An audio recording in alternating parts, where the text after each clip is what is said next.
Thank you, Mr. Speaker. I want to thank all my colleagues today for unanimous consent on supporting First Responder Appreciation Day as September 27th, 2015. Nearly all of us have benefited in one way or another to the courageous service of our first responders, as we know somebody who has. Our first responders, our police, our fire, our emergency, medical service, and public health personnel work selflessly on behalf of the people of the Commonwealth, regardless of risk or hazard. Some of them are paid, but in Pennsylvania, most are not. The vast majority of Pennsylvania depend on volunteers for fire protection and EMS service. 97% of all our fire services in Pennsylvania are staffed by volunteers. Whether they are paid or not, these men and women choose to do very difficult jobs. Justice Louis Brandeis once said, "The only title in our democracy superior to that of president is the title of citizen." These men and women are what I call our ultimate citizens. First responders carry out the critical role of protecting and ensuring public safety in emergency situations. They are found themselves on the front lines in homeland defense, in the war against terrorism, and they are called upon in the event of natural disasters, floods, wildfires, and hurricanes. Approximately 150,000 first responders perform these critical and crucial services in this Commonwealth, and 30,000 sworn police officers protect lives and property, detect and prevent crimes, and uphold the law and ensure justice. Tens of thousands of firefighters, including approximately 50,000 volunteers and 10,000 career firefighters, provide fire suppression, emergency medical services, search and rescue, hazardous materials responses, terrorism response, and critical fire prevention.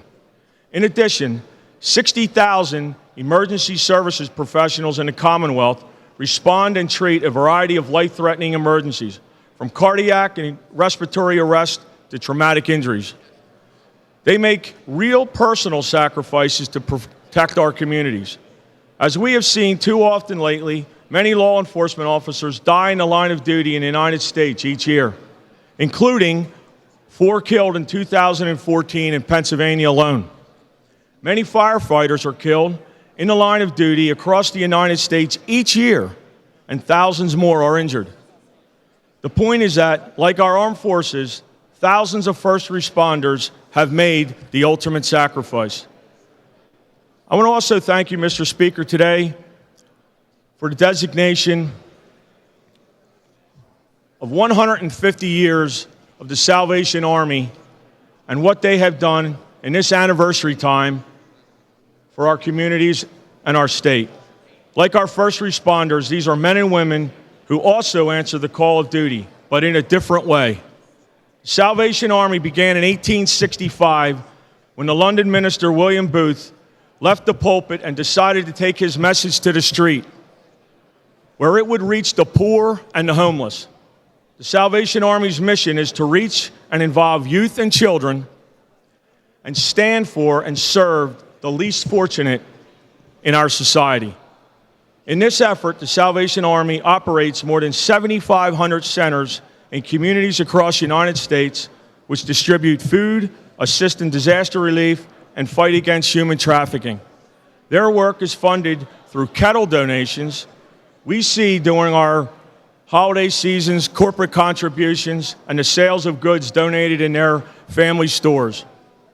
From my perspective, a true volunteer is based on the mindset as when they offer their services.